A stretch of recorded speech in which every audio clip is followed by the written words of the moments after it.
Curfew करके आपके इलाके में घूम रहे हैं। इस इलाके में हम बहुत बार आए, कई तरह की मीटिंग्स रखी। आप सभी लोगों को ये बताना चाहते हैं कि अवेयरनेस आप लोगों ने देखा होगा, टीवी पे आ रहा है, हर चैनल पे आ रहा है। पूरी दुनिया में कोरोना वायरस नाम का खतरा चल रहा है। इसको कुछ लोग कोविड-19 भी बोल रहे हैं, कोविड-19 भी बोल रहे हैं। जो लोग जानते हैं अच्छी बात है, जो लोगों को जानकारी नहीं है उनके लिए मैं बता रहा हूँ। और कुछ लोग ऐसे भी हैं जो जानने के बावजूद बेवकूफ़ी कर रहे हैं। ये कोरोना वायरस चाइना से शुरू हुआ, वहाँ से south Korea, Italy, Iran, Pakistan, India, Russia, America, दुनिया के 150 से ज़्यादा देशों में आज है। आज इसकी तादाद 4 लाख से ज़्यादा लोगों को अफेक्ट कर चुका है। करीब 14,000 के आसपास मौतें हो चुकी है। इंडिया में, हिंदुस्तान में ये 4 तारीख को पहले 2 केसेस आए। आज हमारे केस करीब 500 के आसपास है, 496 के आसपास लगभग केस है। ये कोरोना वायरस जो है, इसका अभी तक दुनिया में ये लाइलाज है, इसका कोई इलाज नहीं है। इसमें क्या होता है, बुखार होता है, खांसी आती है और उसके बाद सांस लेने में तकलीफ होती है। अगर एक इंसान को ये वायरस लगता है तो 5 से 14 दिन तक उसे खुद ये बात मालूम नहीं होती। हमारे देश में ये कैसे आया, जो लोग बाहर से, फॉरेन कंट्री से, दूसरे देशों से आए हैं, हमारे अपने इंडियंस ही, उनके थ्रू ये आया और उसके थ्रू एक से एक फैलता गया। हमारे निज़ामाबाद में हज़ारों लोग हैं जो बाहर से आते हैं, कोई अमेरिका से, कोई दुबई से, कोई इंग्लैंड से, कोई फ्रांस से, कोई इटली से, और ऐसे हज़ारों लोग हमारे बीच भी रह रहे हैं जो पिछले 10-15 दिन में आए हैं। अब हम ये नहीं जानते कि उसमें से किस आदमी को ये वायरस है, किसको नहीं है, क्योंकि उसे खुद नहीं पता हो सकता। कुछ लोगों को लगा कि उन्हें जुकाम है, बड़ी बात नहीं है, एक दवाई ले ली, ठीक हो गए। कुछ लोग अभी तक उन्हें कोई इस तरह का सिम्टम ही नहीं आया, उन्हें खुद ही नहीं पता है। हो सकता है वो 2 दिन पहले आए हैं दुबई से और आज उन्हें मालूम नहीं है, आज बाहर घूमते हैं, 4 दिन के बाद मिलते हैं। ये देखिए, जिस दिन वो आते हैं और जिस दिन 4 दिन के अंदर वो 400 लोगों को अफेक्ट कर सकते हैं। इटली में आज 60-70 हज़ार लोगों को है, अमेरिका में 40,000 लोगों को है, चाइना में 85,000 लोगों को है, इंडिया में ये 400 हो गया, महाराष्ट्र में 100 से ज़्यादा हो गया, मुंबई के आसपास मिला के पिछले 7-8-10 दिन के अंदर। इतनी तेज़ी से फैलता है। इसको रोकने का सिर्फ एक ही तरीका है कि हम जो अपनी आदतें हैं, मिलना जुलना कम कर दें। जैसे आप देख रहे हैं, हम लोग 10-12 लोग खड़े हैं यहाँ पे, लेकिन नॉर्मली हम बात करते हुए बिल्कुल नज़दीक होकर बात करते हैं। तो अगर हमें खड़ा होना एक दूसरे से बाहर निकलते हुए, तो कम से कम 3 फुट की दूरी पे। अभी इसको सोशल डिस्टेंस बोला जा रहा है। सोशल डिस्टेंस का मतलब है कम से कम 1 मीटर की दूरी रह के बात करिए। पहली बात, आप देख रहे हैं लॉकडाउन लॉकडाउन लॉकडाउन, हर कोई बोल रहा है कर्फ्यू हो गया। लॉकडाउन का मतलब है कि जो जरूरत की चीजें हैं, खाने पीने की चीजें हैं, बच्चों के लिए दूध है या सामान है, दवाइयाँ हैं, वो सब जारी रहेंगी। किराना शॉप खुला रहेगा सुबह से लेकर शाम के 7 बजे तक। लेकिन किसी भी तरह की ऐसी गैदरिंग जहाँ पे लोग इकट्ठा होते हैं, चाय की दुकान जहाँ लोग 50 लोग 20 लोग बैठ के गुफ्तगू करते हैं, चाय पीते हैं, दिन की बातें करते हैं या बाहर बैठते हैं, इस तरह की चीज़ें बंद करनी होगी। अगर हमें अपने देश को, अपने आप को, अपने फैमिली को कोरोना से बचाना है तो उसके लिए हमें अपनी आदतें बदलनी पड़ेगी। नहीं तो आप देखेंगे 15 दिन के अंदर ये 400 से 4,000, 4,000 से 40 और 1 महीने में 4 लाख हो जाएगा। आप खुद ही सोचें, क्या हमारे पास 4,000, 40,000, 4 लाख बेड हैं? क्या इतने हॉस्पिटल हैं? क्या सबको मेडिकल इतना मिल पाएगा? नहीं। अमेरिका जूझ रहा, अमेरिका अभी दुनिया का सबसे एडवांस और सबसे पावरफुल देश है। कम से कम वहाँ पे 40,000 से ज़्यादा केस हो चुके हैं, लड़ रहा है लड़ाई, उन्हें समझ नहीं आ रहा क्या करें। ऑस्ट्रेलिया में लॉकडाउन हो चुका है। लॉकडाउन का मतलब लोगों की जो गैदरिंग है बंद कर दी गई है। इसीलिए अगर कोरोना वायरस से हमें अपने को बचाना है तो इसके अलावा और कोई रास्ता नहीं है, इसकी कोई दवाई नहीं है अभी तक। अगर आप पुरानी आदतें बरकरार रखेंगे, शाम को बाहर निकलेंगे, चाय पीने, दुकान में इकट्ठे निकलेंगे, नहीं हो पाएगा। आपको नहीं पता आप सब्जी खरीदने जा रहे हैं, साथ वाला आदमी कौन है, आप उसके नज़दीक खड़े हैं, वो बात करते हुए खांसेगा, आपको हो सकता है। आप घर आएंगे, घर में जाके आप कुछ अपनी फैमिली के साथ बैठेंगे, 4 लोगों को हो जाएगा, बच्चों को हो जाएगा, बड़ों को हो जाएगा, वो फिर कहीं पड़ोस में जाके साथ खड़े होंगे, उनको हो जाएगा। हम नहीं जानते कैसे फैल रहा है। 2 नंबर से 4 मार्च को 2 को था, आज 24 मार्च है, 20 दिन में 500 पहुंच गया ये नंबर। तो 2 से 500 250 गुना हो चुका है। अगर 20 दिन में 250 गुना हो चुका है, अगर 400 का 250 गुना होगा तो आप खुद ही सोचिए, 400 का 250 गुना लाखों में होता है। तो 10 अप्रैल तक पहुंचते पहुंचते हमारे पास इस देश में 2-3 लाख, हम चाइना से, इटली से बहुत आगे निकल जाएंगे। ये एक इमरजेंसी है, बहुत ही खास किस्म की इमरजेंसी है। हम में से किसी ने अपनी जिंदगी में ऐसी इमरजेंसी नहीं देखी। इसको हल्के में मत लीजिए। आपको लगता है कि रोज घूमते हैं, क्या है पुलिस वाले परेशान कर रहे हैं, क्यों निकल रहे हैं, ऐसी बात नहीं है। ये आप लोगों की सलामती के लिए है। सारे के सारे लोग घर पे हैं, मेडिकल डिपार्टमेंट के डॉक्टर दिन भर घूम रहे हैं, उन लोगों को ढूंढ रहे हैं जो बाहर से आए हैं, उनको हिदायत दे रहे हैं कि भैया आप घर से मत निकलो, हो सकता है आपको कुछ अपने पे नजर रखो। उसको होम क्वारंटाइन बोला जा रहा है। 14 दिन घर में रहिए, अगर आपको बुखार होता है, जुकाम होता है, हमें बताइए, हम आके आप पे ट्रीटमेंट करेंगे। क्योंकि आप नहीं जानते कि 1 से 10, 10 से 100, 100 से 1000, 1000 से 10,000, 10,000 से लाख। ये नौबत है कि लोग बेड में 1000 लोग हॉस्पिटल के बाहर खड़े हों और हॉस्पिटल में सिर्फ 200 की जगह हो या 100 की जगह हो तो इलाज नहीं हो पाएगा। आप वीडियो में सर्च करके देखिए, इटली में, ईरान में, चाइना में मरने वाले लोगों को जनाजे, उनके उसमें कोई मरने वाले को कंधा देने वाला कोई तैयार नहीं है।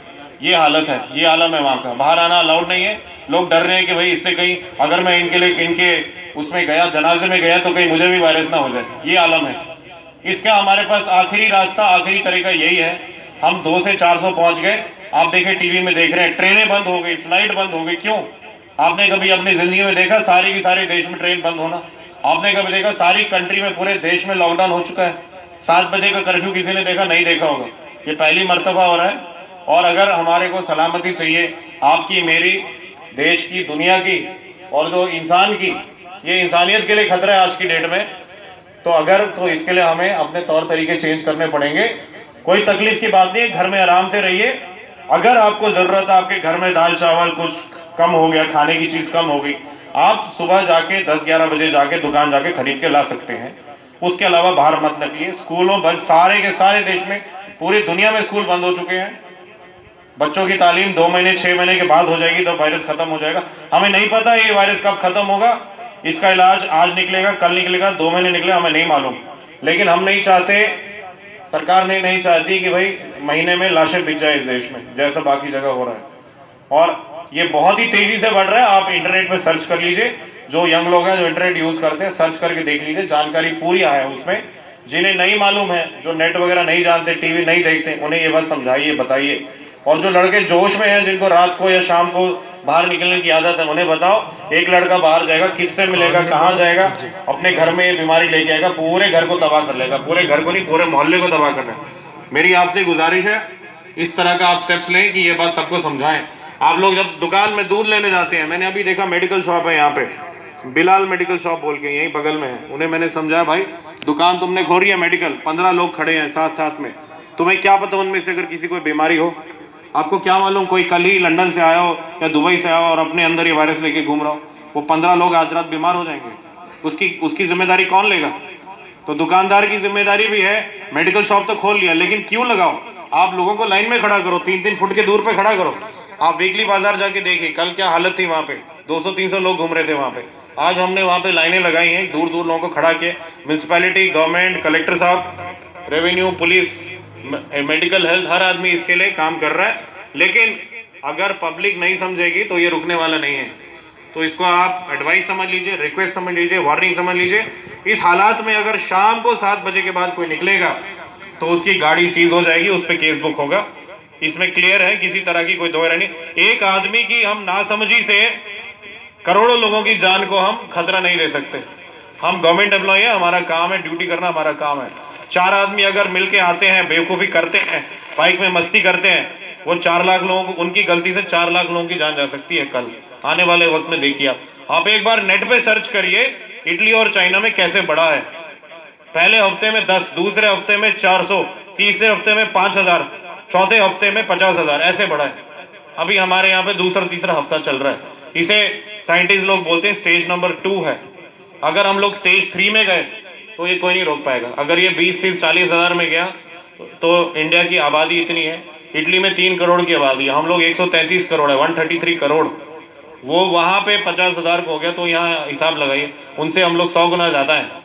तो अगर 50,000 है तो यहाँ 5 करोड़ को हो जाएगा, घर घर में पहुँचेगा। इसको एक स्पेशल बात लीजिए, जिंदगी में 100 साल में ऐसा एक महामारी एक बार आती है, उससे लड़ना हमारा काम है। अपनी समझ से अपनी आदतें बदल के हम कर सकते हैं।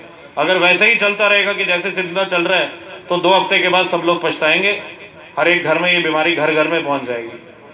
दूसरा, अगर आपके आसपास में कोई अभी पिछले 15 दिनों के अंदर कोई बाहर से, दूसरी कंट्री से आया, होंगे ऐसे बहुत लोग, उनसे रिक्वेस्ट करो, उनसे आप थोड़ा मिलना जुलना कम करो और उनसे थोड़ा उनको घर से मत निकलने दीजिए, क्योंकि जो आदमी आज ही हमने 2 लोगों पे केस किया है, कल हमने 515 गाड़ियां जो है सीज करी हैं, टोटल 515 गाड़ियां, क्योंकि लोग फिर रहे थे। और सुबह अगर आप जाते हैं सब्जी लेने कुछ करने तो उस टाइम भी एक गाड़ी में 2 से ज्यादा नहीं हो, गाड़ी मतलब 4 व्हीलर में, और एक मोटरसाइकिल में 1 से ज्यादा आदमी ना हो। कम से कम जाइए, जब जरूरत पड़े कि भाई घर में सब खत्म है, सामान लेने जाना ही पड़ेगा तभी जाइए। बिना बात के रोज निकलने की आदत बदल दो, नहीं तो ये देश जो है बहुत पछताएगा। हम लोग अपनी पूरी ड्यूटी करें, इतने लोग यहाँ पे हैं, सबकी फैमिली सबके परिवार भी घर पे हैं, फिर भी पूरी रात पुलिस गश्त लगा रही है। किसके लिए, एक बात सोचिए। इसमें किसी को तकलीफ देने वाली बात नहीं है, तकलीफ सबको है, लेकिन अगर नहीं करेंगे तो हमारी जो आज इंसानियत खतरे में है। मैं बढ़ा के बात नहीं बोल रहा हूँ, आप देख लीजिए, आप टीवी खोल के देखिए, किसी चैनल पे, हर चैनल पे यही बात हुई है। बहुत शुक्रिया आप लोगों का, उम्मीद करता हूँ इसमें आप लोग सपोर्ट। फीस में हमारे यहाँ हैदराबाद तर्ज पर बेहतरीन इलाज। भंडारी ग्रुप का विजय लक्ष्मी हॉस्पिटल, नजदीक राजीव गांधी ऑडिटोरियम, रूबरू red cross blood bank, Khaleelwadi, Nizamabad.